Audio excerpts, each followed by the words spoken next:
Now it's a pretty nice day today, so we're going to go up to Santa Cruz Mountains and see if we can find the Bigfoot Museum. Mountain straight ahead there is where we're going. That's the Santa Cruz Mountains. Just waiting to get on the freeway here. Go up into Santa Cruz. There's the freeway down there. That way San Jose. That way San Francisco. We're going towards the Pacific Ocean, Santa Cruz Mountains.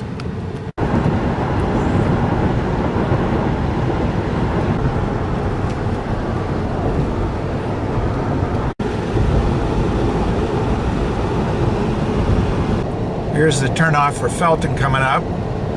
If I kept going another 10-12 minutes down the freeway, I'd get to Santa Cruz and the Pacific Ocean.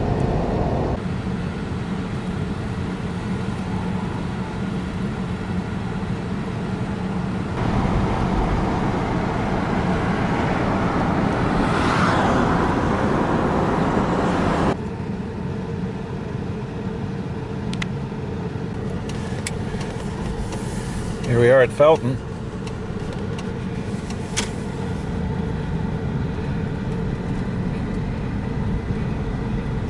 And here somewhere is a Bigfoot Museum, I hope.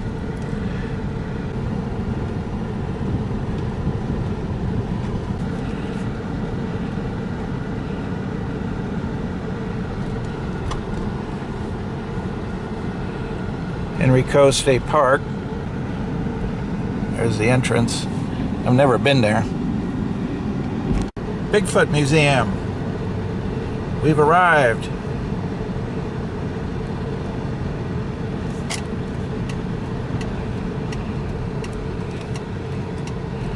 And they're open.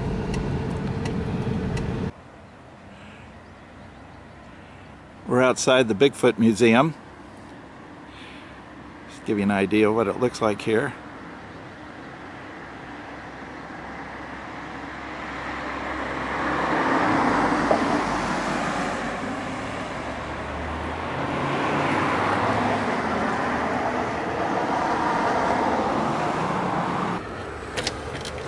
Uh-oh, locked. Press button. Okay, we rang the doorbell. And we get to come in.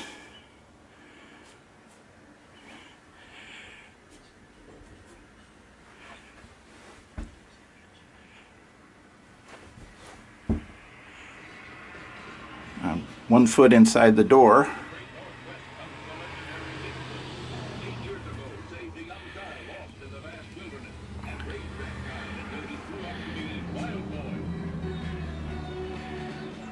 And we're welcome.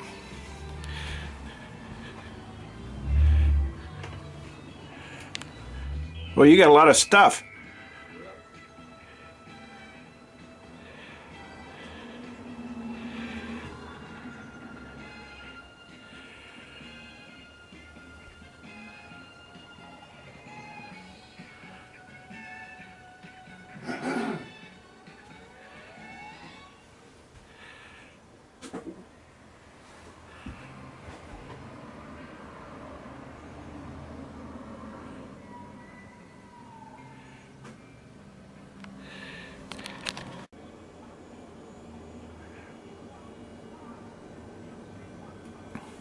This is supposed to be 720 HD. We'll see how that works. This is the first time I've used this camera. It's a tiny little camera. Well, it's a Sony HX9. It's last year's model, but it had better reviews than this year's model.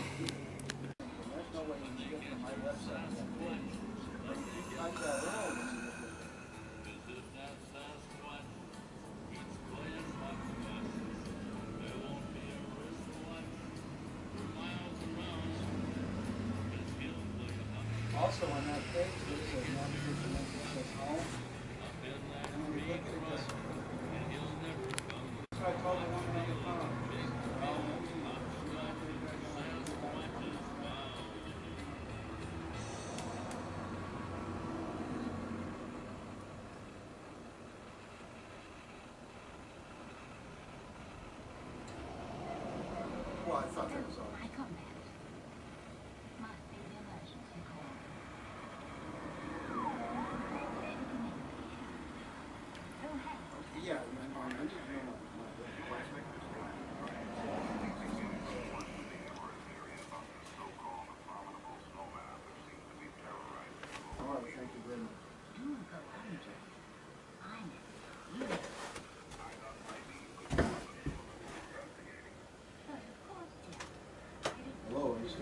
Yeah, I'm sorry. I'm filling your magazines out here. Somebody hacked it into my website and put Viagra ads in there. Really? I didn't see it this morning. No, you can't get to it from there.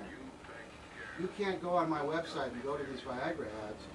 But if you type in the right URL, it'll take you to my website and pull up these web pages. Huh. Somebody has hacked in and put them into my website. They're buried in there, and I didn't, of course, know this happened. It's a racket. It's a scam. So somebody has, they're maybe sending spam mails and pointing to the hidden stuff on your site. That's what they're doing. Actually, that wouldn't be bad if it also shows your site. You'd get more traffic, maybe. No, but it doesn't. Shoot.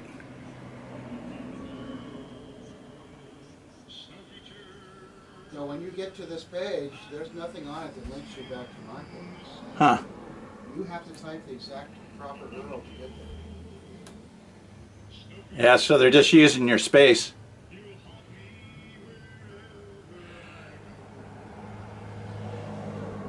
That's, are you running your own server, or you got it out on somebody else's? No, I don't have my own server.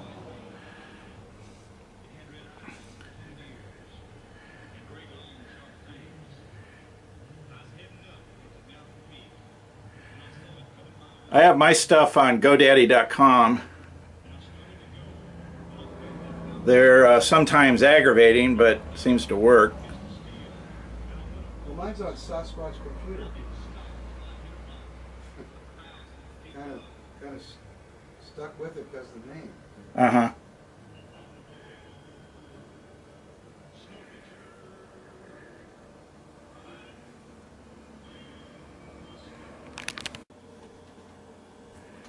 I'm at an angle, so I don't know how well this is going to work.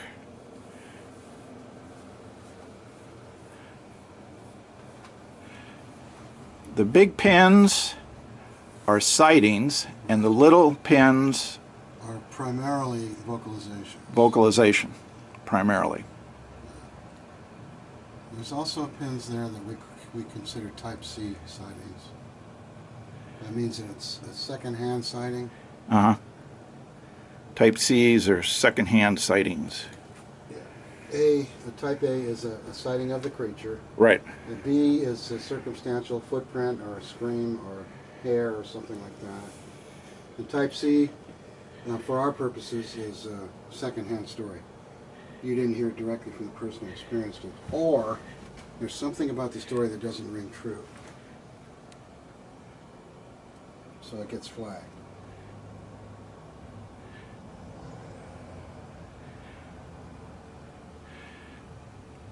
Have you lived in Felton all your life? No, but I have been here on and off since 1952. Huh. That's a long time. But I've lived here pretty much full-time since 58. When I first moved up here in 71, 72, we used to come up here in the mountains and just mess around all day on a weekend, Saturday or Sunday. Okay. That was kind of fun. Well, my dad traded some property in the East Bay for a cabin on the river. And it's not even a mile from here. Huh. Studied under a famous anthropologist named Carlton Coon. And so she said, along with doing your research on the Yeti and so forth, you might want to do a little research on Carlton Coon and see what his attitudes might be about the subject. And I said, well, that's a very good idea. And so I did. And I went and looked up Carlton Coon and did some research on him. I read a couple of his books. He was one of the first to write about the origin of races. And when he got older and people started changing their attitudes, he was essentially discredited as a racist. And he's no longer thought of with warm fuzzies by the politically correct community as an anthropologist. But back in the day, when this guy was teaching me at Stanford, he was still considered one of the hot shots in anthropology. So what I did was, in the paper, I actually quoted Carlton Coon. And that was the last thing that I wrote in my paper as the final thing to end my attempt to explain that it was worthy of study by having Carlton Kuhn say exactly that this is worthy of study and should be studied. And yet, he still wouldn't accept it, and he wrote on the paper, I don't think you've been able to make a case. This is still in the realm of UFOs.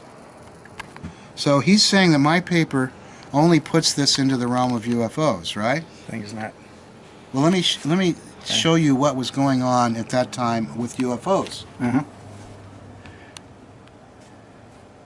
Yeah, 67 is a little before my time. In 67, they were studying UFOs in Congress. Congressional committees meeting to discuss the UFO phenomena. It was being discussed in the UN as well. And here's a publication printed the very next year after my paper of the committee findings from the Senate committees on UFOs. So I don't know how more worthy of study something gets than congressional... So they didn't even accept your paper? Or did they accept it and give you a grade? Yeah, he gave me a C. Oh, well, that's usually what I got. Well, I got mostly A's, especially in subjects that I was interested in. That's how I got in Stanford in the first place. Oh. But it's just ironic that he's telling me this isn't, I haven't made my case, but he did say it's in the realm of UFOs. And if it's in the realm of UFOs, then he's really foolish because they were studying UFOs in Congress. In Congress. You get the point? Yeah. Yeah. So that's how dumb the professor was. And he's telling me what I can write about, what I can think. But I have discovered since then that that's pretty common, especially in subjects like Bigfoot. Yeah. There are just so many people who already have made their mind without ever looking into the facts. Happens all the time. People make their mind up on this. The belief or non-belief in Bigfoot is much too much of a religious type thing for most people. Because very few people have the time to really study it and look at the evidence and judge it. Yeah, everybody says it's doesn't exist. Everybody says it's kooky to think about it, so they don't. Mm-hmm. And even amongst the people who say it does exist, quite often these people really have no knowledge to back that up. They have no evidence for that. They have no reason to even believe that, except that they've just decided to believe it. Well, they like the idea. I think there's enough circumstantial evidence to warrant further investigation. Of course there is. And there was back in 67, too. Mm-hmm. Oh, by the way, that paper was written in March of 67. And in the back of the paper, there's a map where I marked out where I planned to spend the summer on a Bigfoot hunt. Well, guess where Patterson shot his film 6 months later? Patterson film was shot in the same year at the exact location. Well, there had been the reason Patterson went there is there was earlier reports from that area, wasn't it? Yes, big time. Yeah. As a matter of fact, in the middle 60s, about the time that I was leaving high school and entering college, the San Francisco Chronicle ran a whole series of articles about the man animal. They used that phrase quite often during that time. I can maybe find that on archives. The dread man animal. I have newspaper clippings from that period right here. Because I started collecting this stuff in 1962. Excuse me, 52.